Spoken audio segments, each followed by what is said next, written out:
Hi, I'm Stacey Hyde and I'm back for another episode of Better Financial Health in 15 Minutes or Less. And I think one of the things that we see over and over again is that people oftentimes aren't taught about money. It's not something that's talked about at the dinner table. There could be shame or secrecy around money.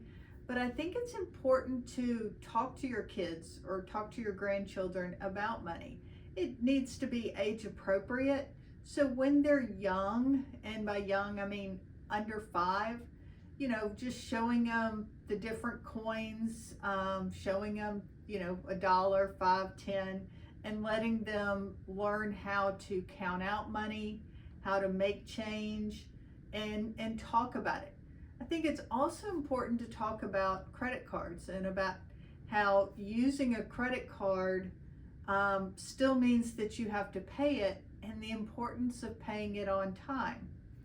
I remember, because I'm old as dirt, being at Sears here in Memphis with my mom, and she pulled out her credit card, and I was like, I want a credit card because you don't have to have any money.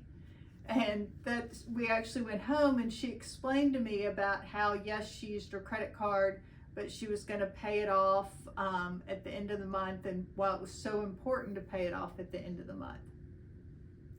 And then as kids get older, I think it's important to have them do chores around the house to help out.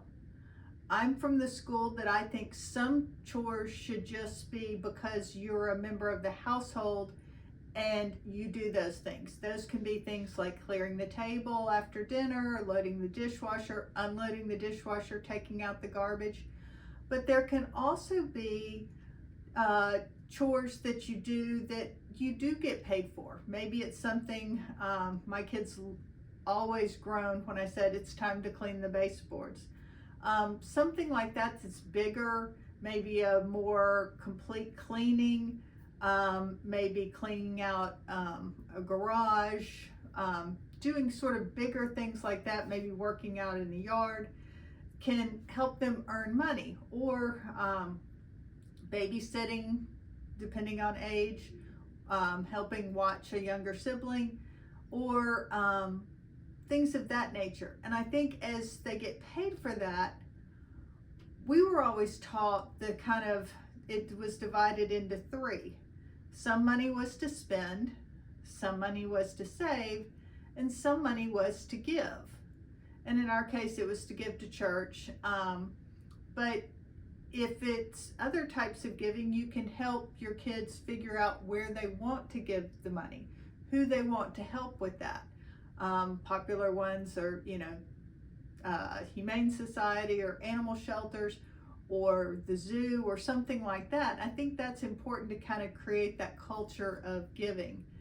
And it doesn't have to be complicated, but I think helping them save, whether they have a savings account at a bank or whether they just have a piggy bank where they put some money, I think it's good to get them sort of used to that type of thing, and then saving up for something maybe that they want. Video games were always something that was popular in our house growing up. We would save for the latest Mario game. But I think that helps kids kind of get used to spending, and then as they do get older, having a bank account.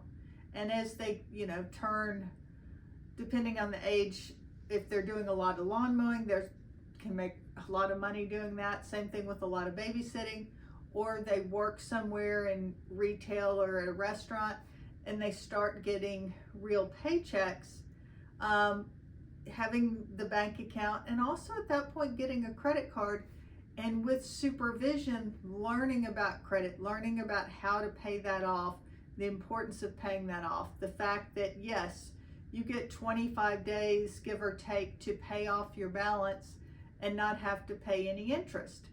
But if you don't pay it off completely on time, then you're going to be charged interest. And that means that anything you purchase that next month also earns interest from the moment you purchase it. You no longer get that 25-day free use of the bank's money. The other thing, late fees can hurt your credit and things of that nature. So it's real important to, I think, get your kids acclimated with that, watching it. My daughter, I guess I scared her so bad about credit card balances, she used to pay hers off every week. And for her, she said that just made it easy. It kept her paying attention to what she actually owed, and she never got caught by surprise. And she said it just made it easier for her. She also had a Discover card where she could see what her credit score was, so she was very motivated to keep that very high.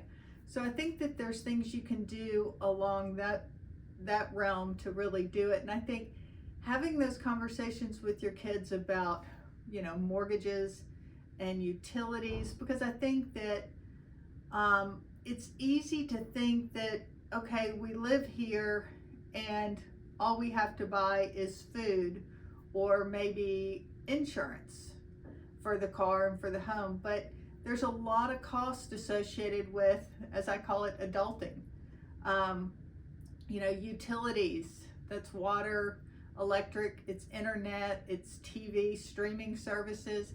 There's just a lot of things that go on. And if you're a homeowner, there's a lot of stuff that can go wrong. The roof can leak, the hot water heater can die, can have to paint the house, get a new roof, all those types of things that factor into having your own place. And I think that's important for people to kind of understand and prepare for. And the more you can kind of talk about it and expose them to it, the better off they'll be going forward. So keep it age appropriate, talk about it.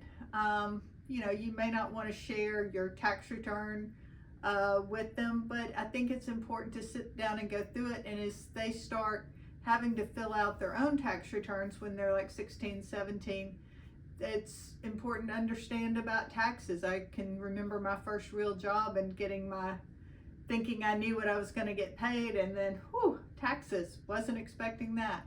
So I think it's helpful to have those conversations and walk kids through it. They'll be better off for it. And if it's something you struggle with, it's something you can do together. Thanks for tuning in. This has been another episode of Better Financial Health in 15 Minutes or Less.